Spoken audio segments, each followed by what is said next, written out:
Édith Cresson, born January 27, 1934, is a French politician from the Socialist Party. She served as Prime Minister of France from 1991 to 1992, the first woman to do so and only woman until Élisabeth Borne's appointment in 2022. Her political career ended in scandal as a result of corruption charges dating from her tenure as European Commissioner for Research, Science and Technology. Cresson was appointed to the prime ministerial post by President François Mitterrand on May 15, 1991.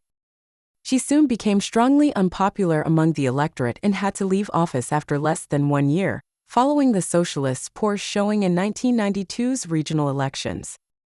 Her premiership is one of the shortest in the history of the Fifth Republic. Her strong criticism of Japanese trade practices, going so far as to compare the Japanese to yellow ants trying to take over the world, led to charges of racism. Discussing the sexual activities of Anglo-Saxon males, she said, "Homosexuality seems strange to me. It's different and marginal. It exists more in the Anglo-Saxon tradition than the Latin one."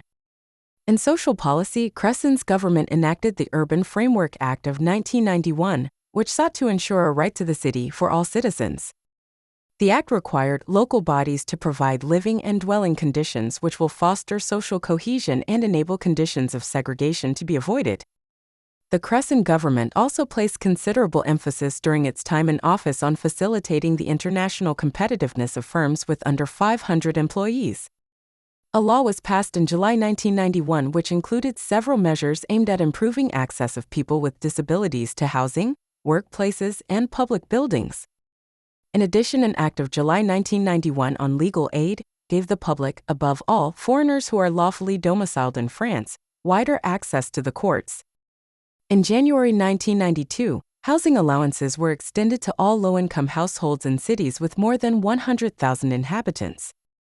Under a law of July 10, 1991, access to legal information was also included as part of the legal aid system. A water law was passed in January 1992 to ensure the protection of water quality and quantity and aquatic ecosystems. And in February 1992, a law was passed to promote citizens' consultation. Cresson is a member of the Council of Women World Leaders, an international network of current and former women presidents and prime ministers whose mission is to mobilize the highest-level women leaders globally for collective action on issues of critical importance to women and equitable development. While a European commissioner, Cresson was the main target in the fraud allegations that led to the resignation of the Santer Commission in 1999. Subsequent to a fraud inquiry, the European Commission said that Cresson, in her capacity as the research commissioner, failed to act in response to known, serious, and continuing irregularities over several years. Cresson was found guilty of not reporting failures in a youth training program from which vast sums went missing. When Cresson took up her functions, she intended to appoint dental surgeon Philippe Berthelot, one of her close acquaintances, as a personal advisor. Because Berthelot was 66 years old, he could not be appointed as a member of a commissioner's cabinet. When Cresson took up office, her cabinet was already fully staffed with personal advisors. Berthelot was instead engaged as a visiting scientist in September 1995. Berthelot worked only as a personal advisor to Cresson. His contract expired on March 1, 1997, and he was offered another visiting scientist's contract for a period of 1 year. EU rules specify a maximum duration of 24 months for visiting scientists, but Berthelot spent 2.5 years in the position. On December 31, 1997, Berthelot requested the termination of his contract on medical grounds, and his application was accepted.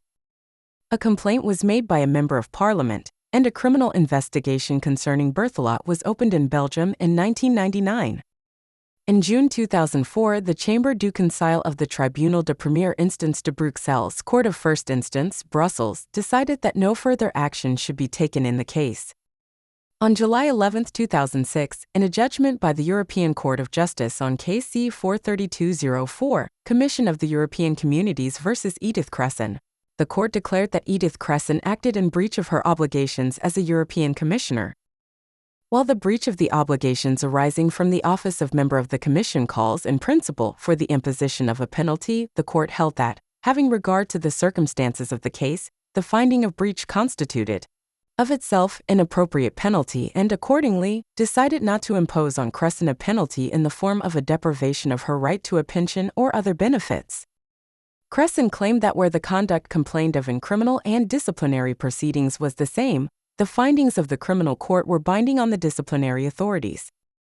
However, the court held that it was not bound by the legal characterization of facts made in the context of the criminal proceedings and that it was for the court, exercising its discretion to the full, to investigate whether the conduct complained of in proceedings brought under Article 213(2) EC constituted a breach of the obligations arising from the office of Commissioner. Accordingly, the decision of the Chambre du Conseil of the Tribunal de Première Instance de Bruxelles that there was no evidence of criminal conduct on Cresson's part could not bind the court.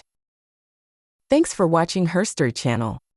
Don't forget to like the video and subscribe to our channel.